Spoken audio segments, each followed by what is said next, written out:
What is this? Hamas fueling their rockets with cookies? When the population has always had a calorie surplus. Yeah, even the diet part. Calorie surplus. They literally have. That's why when the famine started, when all the people were moved, I believe it was UNRWA that made the statement that this is a region that has never experienced hunger before. That's what's so infuriating. That's also why Finkelstein got mad, because if you try to say, really, wait, these people are starving? By what metric? You can't find that's what's so infuriating, Stephen, is that you want to start counting calories and try to discover whether they have a surplus or not, when you're missing the fact that Israel getting to decide what food gets into Gaza is itself outrageous. Right. One people does not get to control whether another side gets to have cookies for their children, and you know or potato chips or sodas. You don't get to do that. That's a level of dominance and oppression that is unacceptable. But you're not capable of having it because you won't even admit why the blockade exists. So you don't even deserve to be in. What do you want him to admit? Yeah. Oh, wow. The Israel defender says that you can't even have this conversation. You don't deserve to have this conversation. Only I get to have this conversation because I'm pro-Israel. Ay, ay, ay. What do you want him to admit? Why is there a blockade in Gaza? Yeah, you tell me. Why is there a blockade in Gaza? When you look at the fact that Israel is preventing cookies from going into Gaza, you know that it's not motivated by military. Why were cookies being prevented from going in? And what were custom rockets fueled with? Yeah, with cookies? Yeah. With sugar and fertilizer. Yes, that's how they made the early rockets in the first generation. Okay, I will admit, it is genuinely impressive how much dick riding this dude is able to do, because like it is in some ways impressive that like a guy who literally thought Recep Tayyip Erdogan was the president of Israel like 3 months ago knows this level of like Hasbara propaganda. Like this is the type of shit that you hear from like not even Alan Dershowitz at that point. You know what I mean? Like there's certain landmines that those who have dedicated their lives to doing propaganda for Israel won't even touch. He fucking steps on the landmine and does not even give a shit if he comes across like an unhinged psycho. He said, yeah, dude, cookies can't go into Gaza because that's how Hamas rockets are made. Like that's how we make the Hamas rockets. It's crazy. Palestinians in Gaza sugar because it might be used. You know what? First of all, you know what they're actually allowed back in because they use more sophisticated rockets. But again, he's not going to admit it. I just want to be clear another time. Another thing you're not going to admit. Why does the blockade? Yeah. Why won't Omar? Why won't you admit that cookies are making rockets? He's doing this for clout, right? I mean, this is literally what he loves to do. He's a debate mercenary. This is his favorite shit. Doesn't matter how fucking truly unconscionable or how ridiculous the statements he's making are. He's in it. He's in the pocket. It exists. Yeah. It's literally just because of the Hamas fighters breathe air. The funniest part about it is that the funniest part about this stuff is that like he's arguing on like the most idiotic positions because he doesn't give a shit, and it's not like his fan base cares. His fan base just likes. His fan base likes the high notes that they can like capture in conversations like this, only to make it seem like he actually won a conversation or whatever, regardless of what the truth is, right? But what is truly hilarious about it is that like Israel has also lowered the restrictions from time to time. Like, for example, John Kerry saw that Israel was not allowing pasta into the Gaza Strip and was like, what the fuck are you doing? That's pasta. Like, what do you mean pasta is not allowed? So Israel was like, okay, never mind. This shit you don't even hear on Channel 14 in Israel. I've literally never heard of this process of creativity. Yeah, like it's because it's stupid. That's the other reason why you won't hear it. Because at least like as arrogant as like the Israeli administrators are, right? As comfortable as they are, with like not really receiving any kind of scrutiny, even they recognize, I suspect, that saying cookies can be used for rocket fuel is an unhinged thing to say. Israel believes that they're using cookies to make rockets is going to make you look like a fucking idiot, right? To the broadest population. They're going to be like, what are you saying? That's insane. Ironic also because like Israel itself will then allow cookies in because they obviously know that this is like ridiculous and makes them look bad. So whenever the United States of America says like, what the fuck are you doing? Let this shit in. they'll say, okay, never mind, sorry, our bad. So obviously it wasn't being used for motherfucking rocket fuel, you know? He has to be joking, right? No, he's not. I don't know why you're being charitable. He's just unconditionally demonstrating loyalty to Israel. He's literally just simply trying to defend Israel no matter what the point is. He's dug his heels in too deep.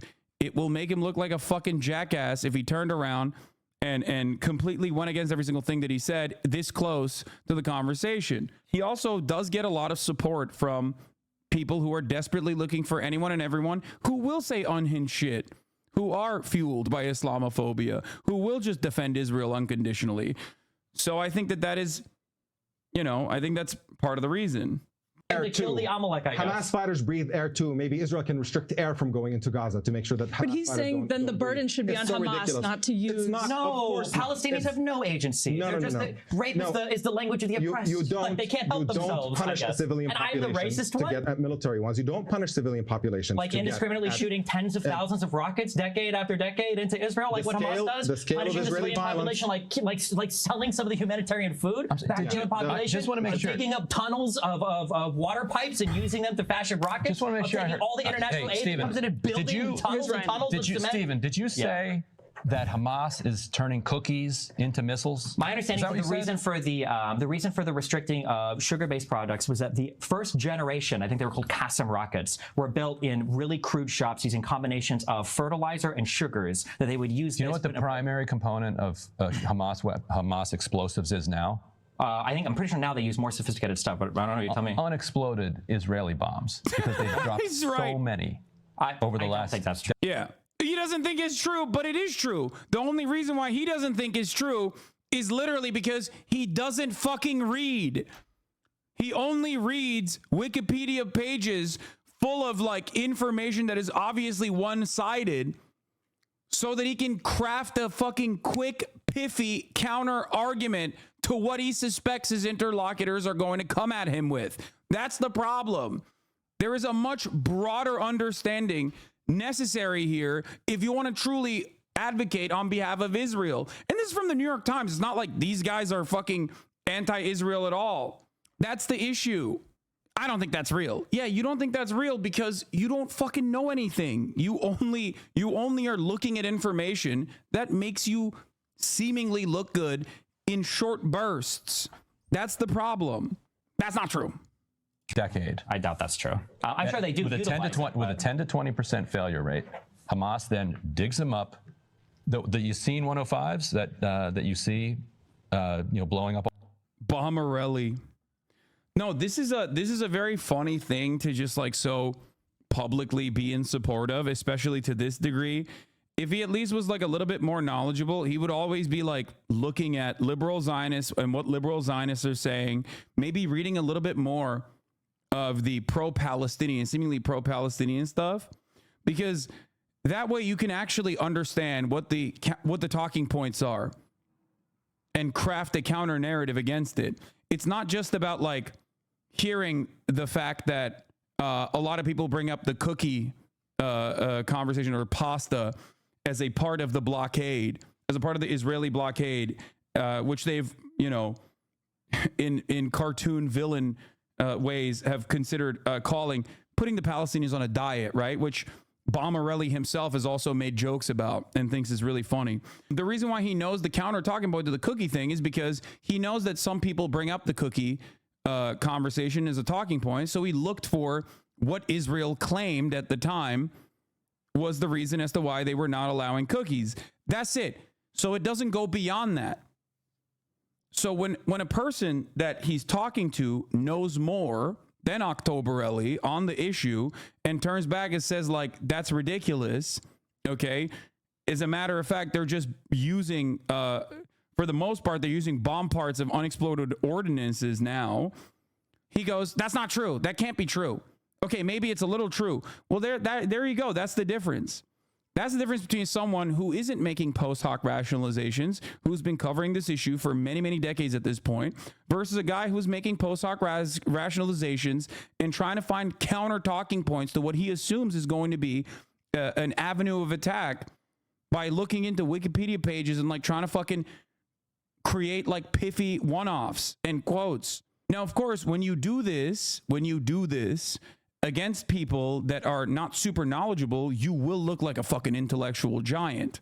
And if you can't look like an intellectual giant because your opponent is maybe like a historian or something, okay, then you could just like kind of overwhelm them by yelling when your talking points don't work. And that's what you basically saw in the Norm Finkelstein debate, where Norm Finkelstein packed him up because he's super stubborn. Okay, counter argument, Hamas has made rocket cookies. Yo, chill, bro. Don't show this. This is actually...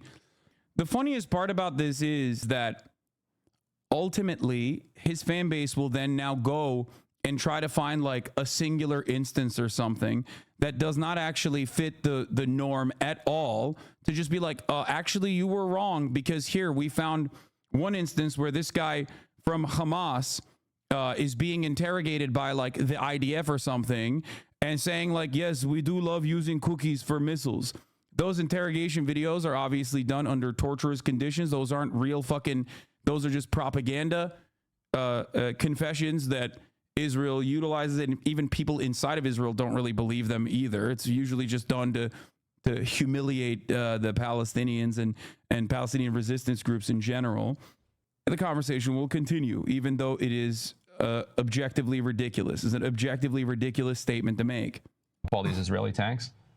Primarily fueled by Israeli explosives. But I doubt the majority of them are. But there's I'm sure there's some amount. But also, again, just to reiterate, more so than cookies. You're not going to tell me. Well, that's why cookies are no longer the best. Yeah, why does the blockade exist? I'm going to tell you why the blockade exists. Okay. And the reason, by the way, why it includes banning cookies and soda pop and potato chips. Yes, the Oreos aren't going into the Gaza Strip. No, I'm sure it's very funny denying children the ability to eat chocolates and toys because they are Palestinian and not Israeli. That's just so incredibly trivial. Yes. Incredibly trivial. The emotional appeals. And potato chips. The emotional appeals, dude. I mean, it is pretty fucked up. What do you mean it's an emotional appeal?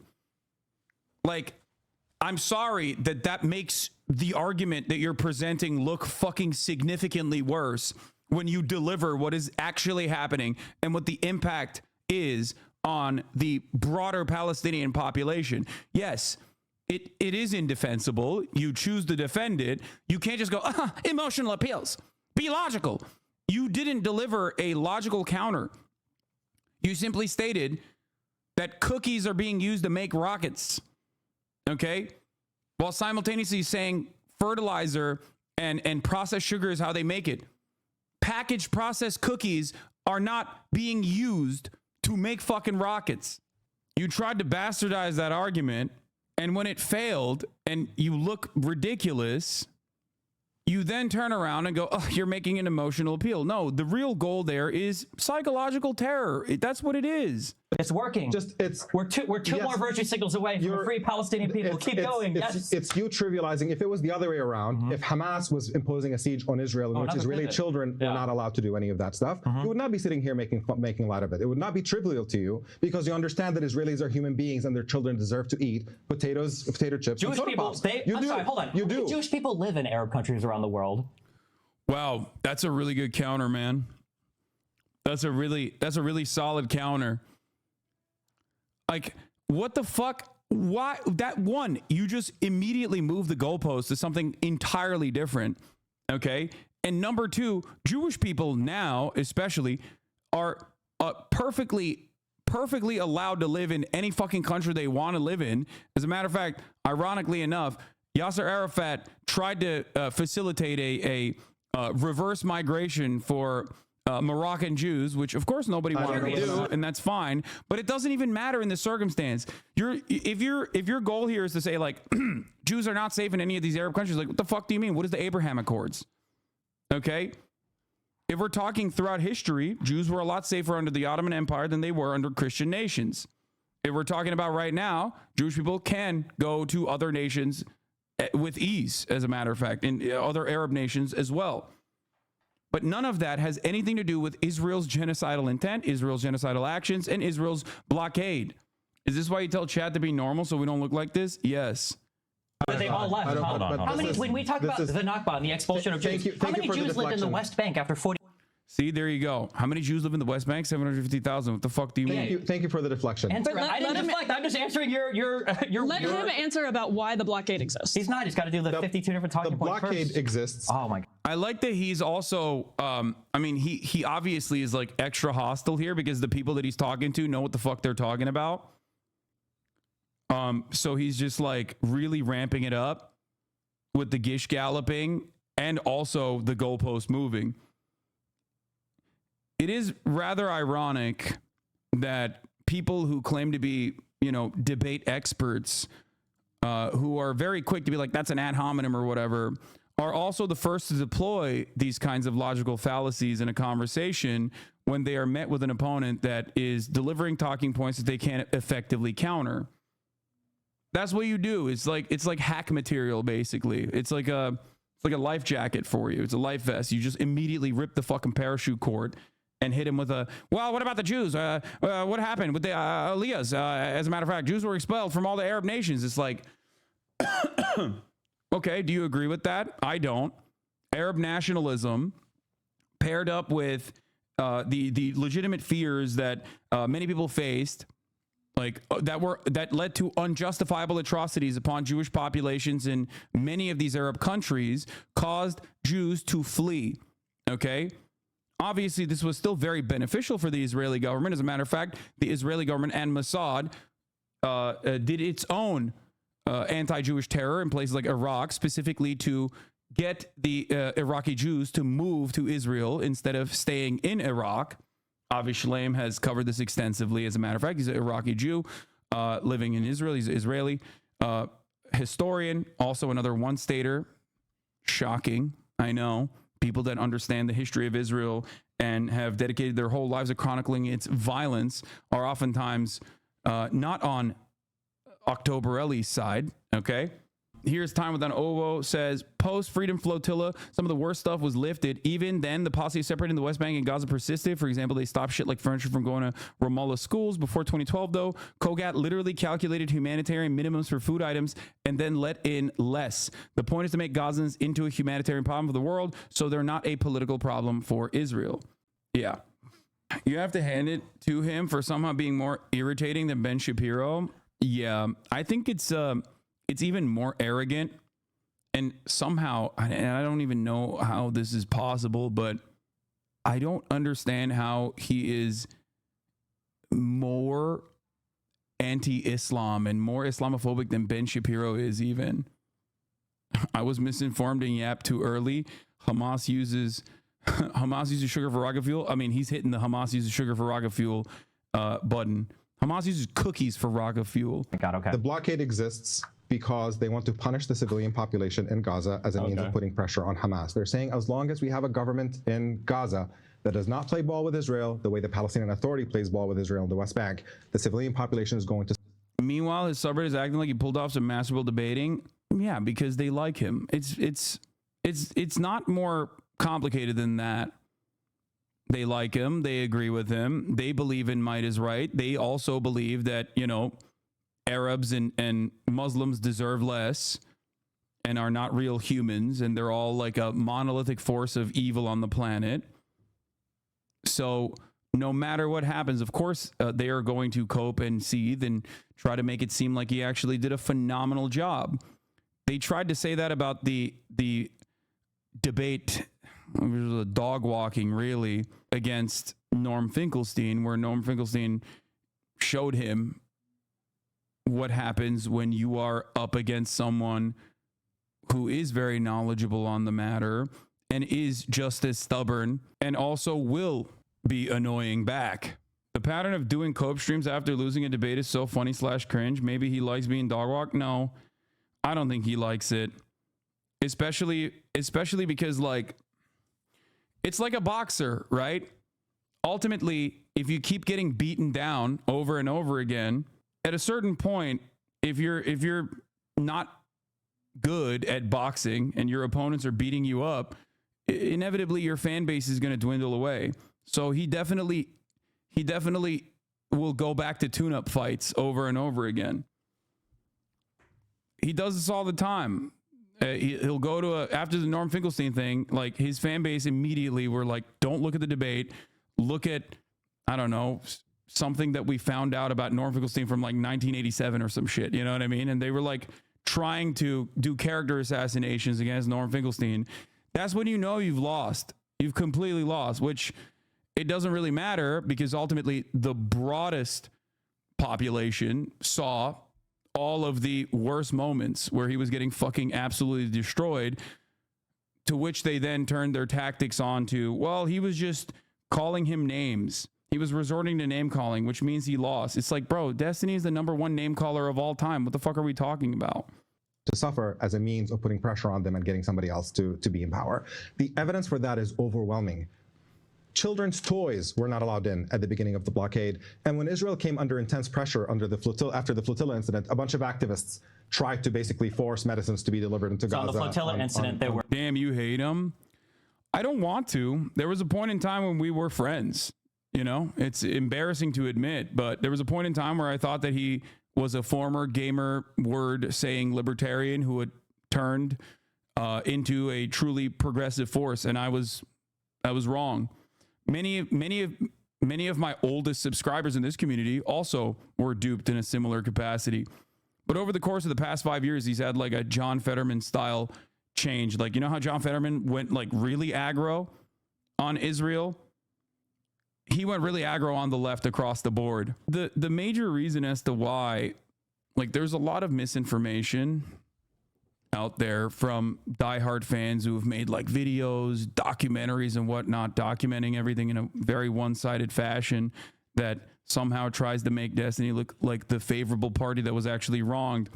But the reality is, I did the exact same thing with Destiny that I did with XQC and many other people, even Aiden Ross, all the way to the end. I tried as best as I could to just, you know, be normal and be cordial until it was just like impossible.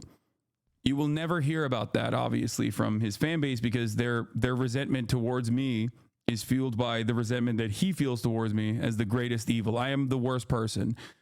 His community literally thinks I'm a worse person than Nick Fuentes. Straight up.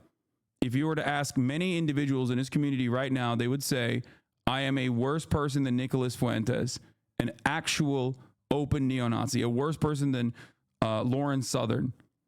There's a lot of cognitive dissonance there as well. In every single point of contention. Like, people in his community legitimately think that, like, I told an adult black man to be offended by the N-word, or by his white podcast co-host at the time's defense of being able to say the N-word. Like, that Trihex could not have come to that conclusion on his own, that I, a white guy, actually convinced him that it was fucked up.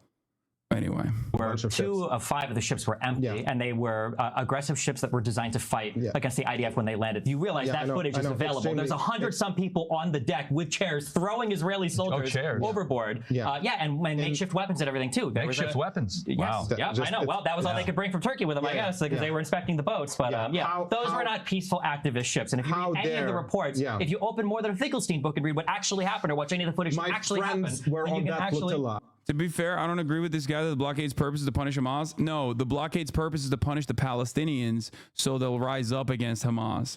It's the same. That's what he said. That's what Omar said, at least.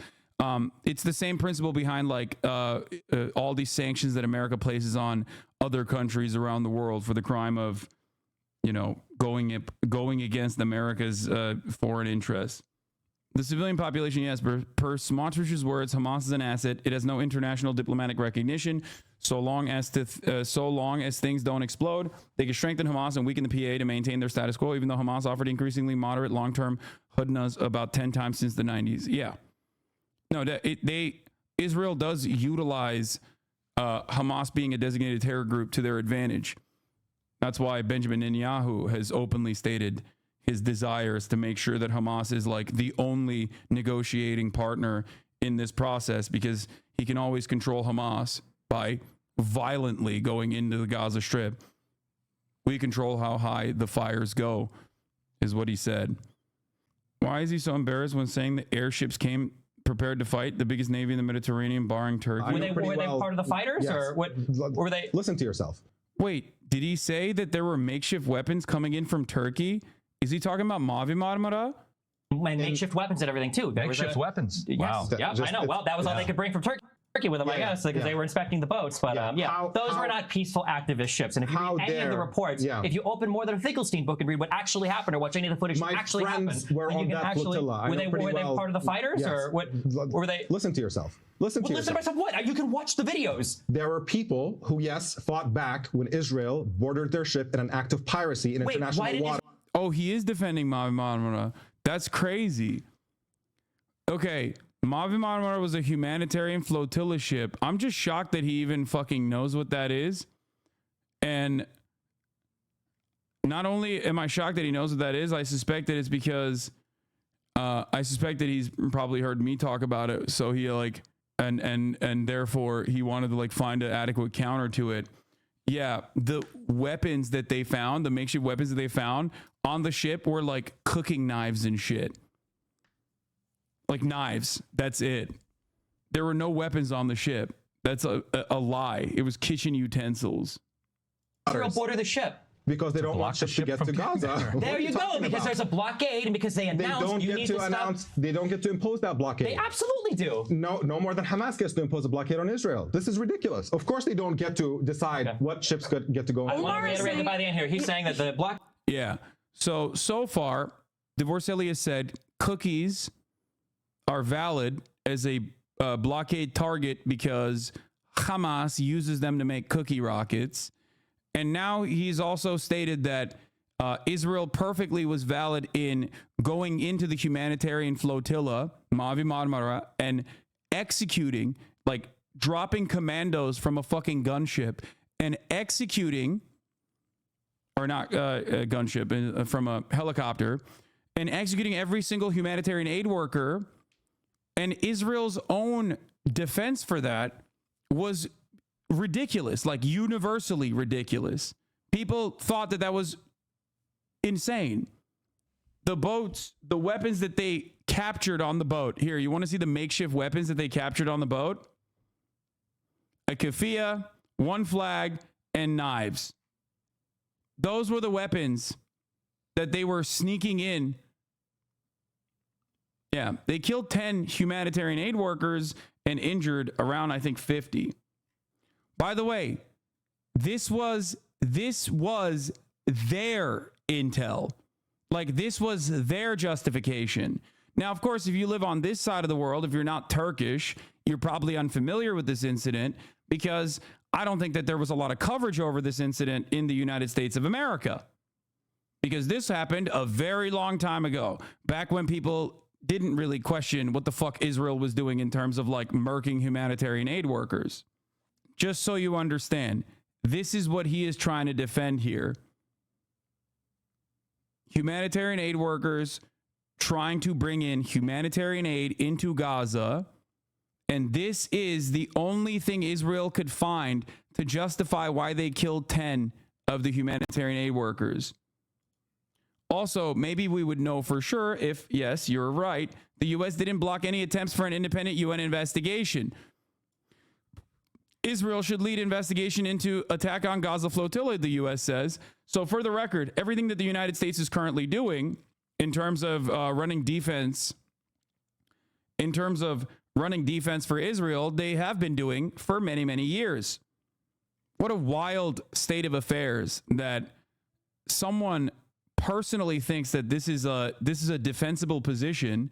And the only reason why I think that defenders of Israel consider this to be a defensible position is because most people don't know what the truth is.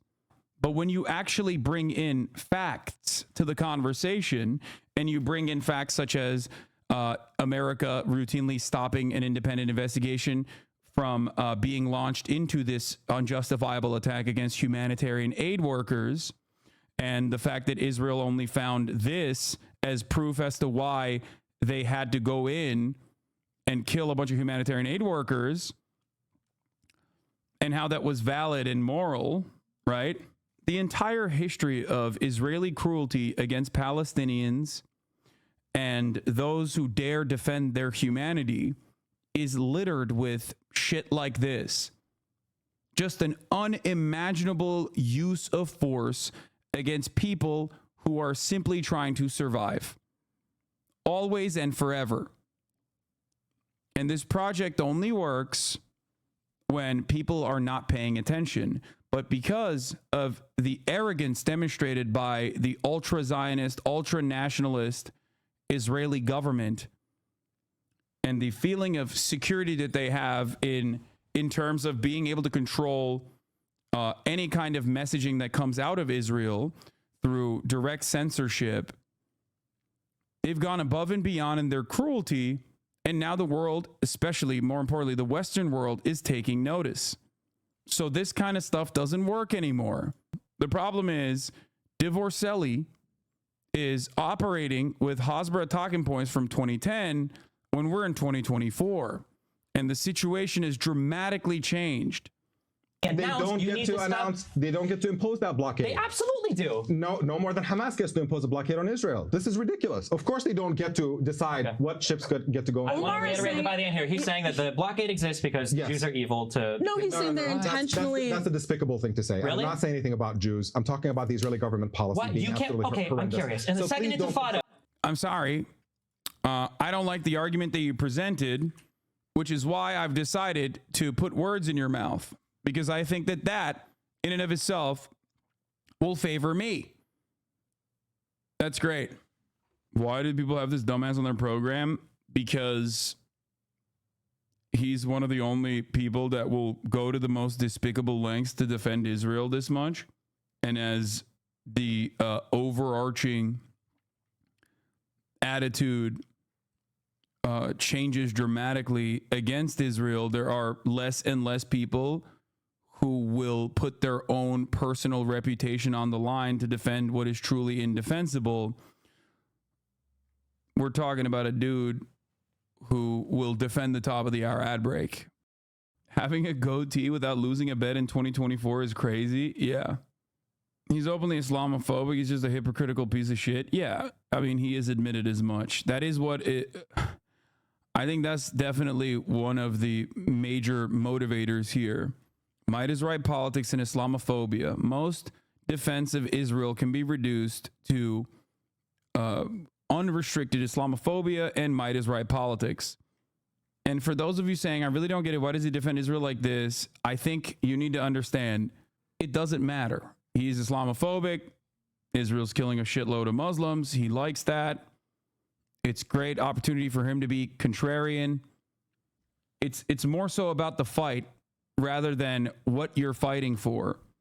And unfortunately for him, because it's so goddamn indefensible, despite the fact that there's a lot of motivation from people in positions of power to try to defend Israel to make this seem more permissible, he is looking worse and worse every time he appears on these sorts of programs to try to defend the unimaginably cruel actions of the Israeli state. I don't think that he has a personal investment in Israel and its continuation beyond the fact that it gives him a lot of opportunity to defend, to debate people. Did an Arab or Muslim Palestinian guy steal his girl? No. He's been cucked a million times over, chatters. Come on. I don't think he's got the smoke for every single group that has like cucked him. Ultimately, it's just, if he wasn't doing this, then he'd be defending CP or, I don't know, incest or any number of different things, because that's all he does. Were submersibles or weapons brought in via that via the water into the Gaza Strip? Did that happen? What are you talking? Say that one more time. Were there weapons that were shipped into the Gaza Strip via the Mediterranean? And plenty of weapons were shipped into Israel as well. Oh, that's interesting. it is interesting, isn't it? So there were things. You think one so do you side think gets the to dominate blockade? the other. Why is it that Egypt has been a partner with Israel in that blockade since its inception as well? I've already explained to you why the Egyptian government is interested in restricting because for any 20 kind of years empowerment they've just been for Hamas. evil. Yes. Okay. Everybody is a. This is consistent at least with the history that everybody is collaborators with the West and governments that are transparently collaborating with the West are collaborating with the West. world. Of course even they the are. Egyptian dictators or everybody. Yes, Who else are they collaborating? I just want to say collaborating something. with? Honestly, there's one thing that I think is really, really important. This, just saying the Jews are evil. It's such a despicable line, and let me explain why. Anti-Semitism is a very, very serious and rising problem in the country, in many other places around the world, and especially in the Trump years. We've seen these shootings that have happened at synagogues and everything like that. Oh, Not in the Middle East. It's always been at 100%. And you have a situation in which Israel's defenders constantly try to conflate those things, is that you ignore the fact that there is a significant portion of the progressive young American Jewish population that is opposed to Israeli policies. And every time you criticize Israeli policy, people say, oh, you're attacking Jews. And that's exactly what you just did. And it's not just harmful to people like me who get smeared by that accusation, completely baseless and really ugly and detestable. Probably more but true it's than also, we know, I think, but yeah. That's, yeah. Of Omar? Thank you. Probably, yeah, I think so. Thank you for that wonderful section. Wait, what did he Defenders say? constantly try to conflate those things, is that you ignore the fact that there is a significant portion of the progressive young American Jewish population that is opposed to Israeli policies. And every time you criticize Israeli policy, people say, oh, you're attacking Jews. And that's exactly what you just did. And it's not just harmful to people like me who get smeared by that accusation, completely baseless and really ugly and detestable. Probably more but true it's than also, we know, I think, but yeah. That's, yeah. Of Omar? probably more true than we know, I think. Like, how are you gonna fucking turn around and double down and be like, no, you are anti-Semitic, actually? That's crazy. Omar? Thank you. Probably, yeah, I think so. Thank you for that wonderful speculation. But it's also actually harmful to Jewish communities themselves that are trying to protect themselves from anti-Semitism, to constantly trivialize that charge, that you throw it around at anybody who is critical of Israeli policy, anybody who thinks that Palestinians are human beings who deserve to have rights. You water that charge down so much when you let it around that real anti-Semites get more room to breathe and operate, because that charge doesn't mean anything. So even if you enjoy smearing people like me and people who defend Palestinians, that's fine. But if you have any part of you that actually cares about Jewish people in this country, I would strongly advise you to stop throwing that smear around at people. Because Okay, I'll do my virtue signal since you did yours. What does he express himself like a fucking child? Does he think the entire world is internet? Yeah, it's because it plays well to his audience. That's the whole point. It's like being an edgy fucking shithead, being an edgy nihilistic shithead in every conversation is seen as like a strength for many people who are simply invested in, you know, toxic debate culture. Yeah, I already covered, I already retweeted this. I saw this. Better Hassan, Mehdi Hassan says, Omar patiently lays out the history of the Gaza blockade, what items, cookies, are banned by Israel, and why it's illegal under international law. To which bargain basement Ben Shapiro below responds, he's saying the blockade exists because the Jews are evil, beyond desperate. Bargain basement Ben Shapiro. That's what I called him in 2016. Or not 2016, 2019. The community notes on that. Destiny is correct. Both sugar and fertilizer were used in earlier iterations of the Qassam rocket. Wikipedia.org/wiki/Qassam rocket. Yes, dude. They were fucking using cookies and turning it into fuel for Qassam rockets, which I guess Israel didn't really care about later when they allowed a summary of this week in America. His solution to where the Palestinians should go. What is this? Palestinian, what would you do if you lived in Probably go North? south to the whatever the beach was. I wish I had the name of it right now. But there's been one singularly declared safe area, and it's that beach. How many Palestinians do you want to crowd into that, whatever that small beach I guess is? it's 1 point, however many million. How many bathrooms are there? How much water is there? And I mean, are you add I mean, on it's top of better than that- getting blown up by a bomb. If you want the war to stop, how about just have Hamas leave what if and you release the leave? hostages? Or Why not that? Israel could just stop bombing Gaza. Why and would go over Israel to stop else with attacking an enemy M2? that committed the largest terror attack per capita in the history of the entire country? It's a ridiculous double.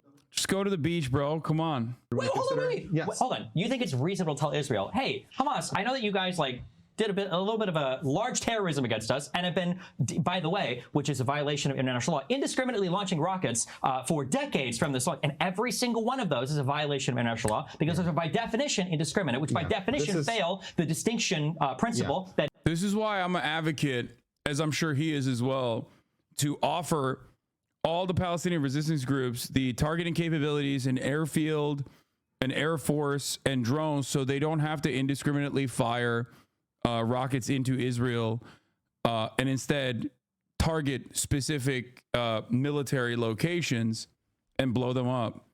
We should be giving the Palestinians Mark 84s, I think, so that they don't violate international law and end up doing what Israel's doing, which is the most moral army. They could even do roof knocking. When they want to take down like Israeli civilian infrastructure, they could do roof knocking beforehand. Think about that. Would that be cool? Hand over the population registry of the entire Israeli population to Hamas, give them unlimited American military support, U.S. intelligence, so that they can be just as moral as Israel. I don't understand. Are you advocating? You are advocating for more violence? Yikes. Wait, I'm sorry. If you are defending the principles behind Israel's actions, then what I'm saying should not come as a scary moment, but instead a moment of reflection, I guess, for you, maybe. It is essential to law of armed conflict. One of the three prongs. Wait. So you're saying that Israel needs to allow Hamas to stay there, who's been breaking international law of armed conflict for 20 years? As opposed to Hamas allowing the Israeli government to stay there when they're breaking international law for even longer than that. And I want to put a fine point on that. Seriously, honestly, I want to get an answer to that. Why is it that you think that the Israeli government, having committed all the atrocities that they committed... Because the Israeli government is a democracy that can be reasoned with. Their neighbors have reasoned with them. People have signed peace agreements and people have reached agreements with them. Damn, dude, I can't believe that other countries that are also within the orbit of American interest have signed peace negotiations or agreements with Israel. Yeah, Israel can be reasoned with, like, when they very reasonably invaded Lebanon and reduced entire cities into rubble. That was super reasonable. Or how they're doing that very same thing in Gaza. It's so reasonable that every time Biden's like, there's going to be a two-state solution, Jack. Remember, we're giving you guys unlimited weapons, please. Netanyahu the next morning will be like, yeah, fuck off. No two-state solution. Suck my dick, Joe Brandon. Yeah. This democracy is going to ban Al Jazeera this Sunday. To which he would say, Al Jazeera, that sounds scary, like a terrorist operation. Why should Israel allow a terrorist channel to continue? He argues almost as vociferously as like the most rabid ultra-Zionist. It is actually kind of shocking. But I guess it's not so shocking when you think about it, because like the major motivator here would be Islamophobia. So as long as you're that Islamophobic, you will be able to find the talking points to justify your unhinged framework. Palestinians have not. And there's a reason, by the way, which you will never recognize, why all of the surrounding Arab states have abandoned the Palestinians too, because their history has been one of violence, that first they've been encouraged by the surrounding nations and used by them, and then now they've been abandoned once the other nations have used them up. That's a racist anti-Palestinian stereotype. Racist? What happened in the 70s? Yes, why did the Palestinians get kicked out of Jordan in the 70s? Why did Palestinians assassinate the Jordanian king in 52 in Jerusalem? Why did the Palestinians get kicked out of Lebanon? Why does Egypt want to work with the Palestinians? Do you believe he's a racist, Omar? Yes. When he talks about Palestinians, nobody likes them and nobody wants them and nobody whatever. Yes, absolutely, that's a racist description. Why do they? Let me be clear. This distinction between like there's a category of people who are racist and a category of people who are not. I think that's a simplistic thing. Right. What he just described is a racist stereotype. There's absolutely no question about it. Yeah, I mean, 100%. Nobody wants Palestinians who are monolithically operating in violent ways and must be dealt with through more violence, like infinitely more violence that they could ever cultivate, is just pure unrestricted racism. What are we talking about here? The fact that that's even an arguable position is ridiculous. Like, yeah, Arabs can't be reasoned with. They're just too violent. We have to fucking deal with them. This specific group of Arabs, which also, these Arabs are Arabs. Why don't they go to other Arab countries again? I don't want to get into who he is. It is to a lot of people that are pro-Palestinian. I understand that history is like traumatizing. If you don't understand that the Egyptian dictatorship is collaborating with Israel to suppress anything that is Muslim Brotherhood affiliated, and that's why the reason they're collaborating against Gaza. Was Nasser collaborating with the Israeli government when they locked all the Gazans in the Gaza Strip and didn't let any of them leave? Yeah. Okay. Yeah. Steve, you do this thing constantly, where you bring up random anecdotes that are completely irrelevant to anything that I'm sorry. The reason why that wasn't random is because you applied today that the dictatorship in Egypt. First of all, you said dictatorship, very loaded. Yes, Egypt's had a history of dictatorships. You're implying that they're collaborating with Israel. This current dictatorship is definitely collaborating with Israel. Unique way.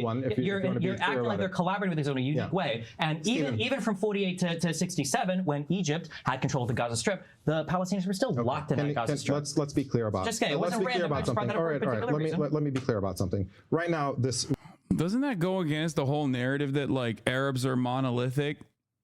Why won't the Palestinians go to any other Arab conversation, which is a talking point that he also routinely deploys? Like, doesn't that directly go against that sentiment? He's got to figure it out. Is it all Arabs? Is it all Arabs, or is it just the Palestinians that are like the violent, rabid dogs? I guess it's interchangeable.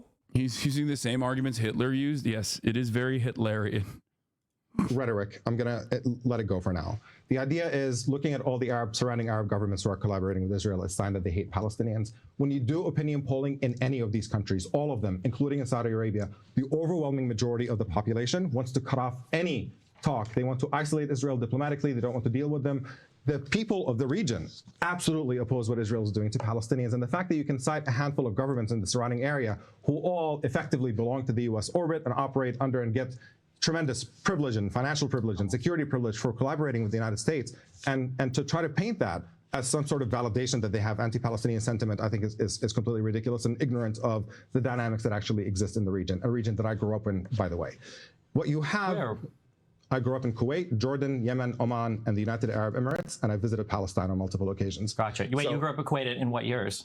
Was that when Arafat was supporting Saddam Hussein expelling? I was born in Kuwait in 1982, and I lived there until that war. Okay. And yes, when Arafat made statements in support of Saddam Hussein, that became the reason why many Palestinians could not go back to Kuwait. Yeah, which was a really big deal too, which is also funny because those Oslo Accords, we point to Israel not being a good partner for peace. Wait, why is that a fucking own? Wait, what? Bro, what the fuck? Why is that funny to him? The reason why those Oslo Accords were so horrible is because Arafat was desperately looking for a way back into Palestinian popularity after supporting Saddam Hussein when he expelled. Speaking of Oslo, yes, and you know what was also happening, and the reason why Oslo happened is because while Arafat was looking for a way to get validation as the leader of Palestinians and come back, Israel was dealing with the fact that there is a Palestinian uprising, the first Intifada, overwhelmingly non-violent, in which Palestinians were doing civil disobedience, sometimes throwing rocks at soldiers, and Israel was brutalizing them for year after year. After they killed so many of them, that the Israeli officials started being concerned about the optics of it. And so they said, don't kill them, beat them up and break their arms instead. And what you ended up with... I'm so curious. That was Yitzhak. That was... not Yitzhak. It was, right? Yitzhak Rabin? Did he say that just now? The Mr. Peaceful... No, it wasn't Ariel Sharon. It was Yitzhak Rabin.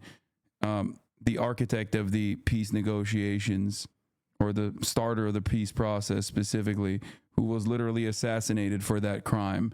He was in charge of interior security at the time and said, break their bones, to which they were talking about children. They were breaking children's hands. Thousands of children's hands were broken deliberately so that they would no longer be able to throw rocks. He's like a little child that mentions random irrelevant stuff just to impress his parents about how much he knows. I mean, that, but also he's doing it in a very weird way. He's doing it in a very weird way that's like, once again, both considering Palestinians as monolithic in their interest and also considering Arabs as monolithic as well, which is just simple bigotry. But he also switches the logical underpinning that, like, depending on what his talking point is, he'll sometimes say like Palestinians are monolithic and also rabid and all the other Arabs hate them. In other instances, we'll say all Arabs are the same. Why won't the Palestinians go and like live somewhere else? It's truly inconsistent. How much more and what you ended up with, allow me to finish. You have to let me finish my thought every now and then. Yeah. And what you ended up with, murder the children. I understand. We get it. They started beating up Palestinian protesters and seeing them brutalizing them and breaking their bones on video, and that ended up being an even bigger disaster for Israel. And they did not know what to do with that civil uprising of people who wanted to be free from occupation. And so they struck a deal with Arafat and brought him in to suppress the Intifada on the fake and false promise that they might grant Palestinians a state. Arafat fell for it, and it was all a sham made to suck the energy out of a genuine Palestinian uprising for freedom and to turn it into the fraudulent Oslo process in which Israel had cover to expand more and more settlements and entrench the occupation under the pretense of peace. That's the history of what happened. So what could Israel have done after October 7th that would have been, and I don't want to lump you into this camp, some people said it's about proportionality. What could Israel have done after October 7th that would have either been proportional or given some of the legitimate points that Stephen made about a densely populated area where you have a military and a civilian population crowded into hospitals, et cetera? What could Israel have done? What should they have done after October 7th that would have been a just response? And I promise I'll address that directly, but just on the context that you just described before that, you have a situation in which it's impossible to have a situation in which Hamas is fighting not in civilian areas. I mean, when you talk about the difference in power, one side has a full-fledged military, has air force, has tanks. Hamas can't just go out in the field and confront them directly. They have to wear civilian garb. They have to fight from hospitals. That's just a thank you. Hamas wearing civilian garb is also permitted under international law. It's technically spontaneous, for the record. It's not even a violation of international law because it's not like state versus state violence. Israel is violating international law in a pretty significant way when they, as a belligerent occupier, choose to blow up Gaza, and the people resisting that bombing campaign, even if they are in civilian garb, are technically not in violation of international law. You mentioned the Warsaw Ghetto Uprising, and in comparison here, help me. Yeah. You'd have to let me finish my sentence every now and then, Stephen. Seriously, like just try. In the words of Norman Finkelstein, it's also pretty funny because like Israel has also violated international law by not only using civilian garb, but specifically portraying themselves as doctors and civilians in an effort to enter a hospital in the West Bank and assassinate a dude that was literally in a hospital bed. He was completely out of combat at that point. Multiple violations of multiple war crimes on that front. Try to have the self-possession to just listen a little bit more. And in the style of Norman Finkelstein, be wrong about everything. Yeah, great. Going. You have a situation in which the balance of power makes it so that those militants have to effectively use guerrilla tactics, and guerrilla tactics involve hiding in civilian areas. That's how that actually that happens. And if you're really upset about that and you think that that's a real problem, by all means, arm Hamas the way you arm Israel, and then they can have military on military war and he spare the said Palestinian civilians if you think that's really He's right. the underlying motivation. But of That's course, correct, by the way, 100%. Yeah. Give Hamas and all Palestinian militants the same weapons, level the playing field, give them the population registry, give them control over what Israel gets in terms of humanitarian aid or in terms of trade. And if they react in the way that Israel does, then, we can have a conversation. Then you're right. They are being genocidal. The funniest thing is when you say that and people react with, well, they're genocidal monsters, they basically come to the recognition that Israel is a genocidal monster because Israel is doing that.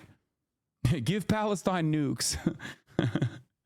Nobody would ever consider that. We only arm the criminals on one side with massive armaments.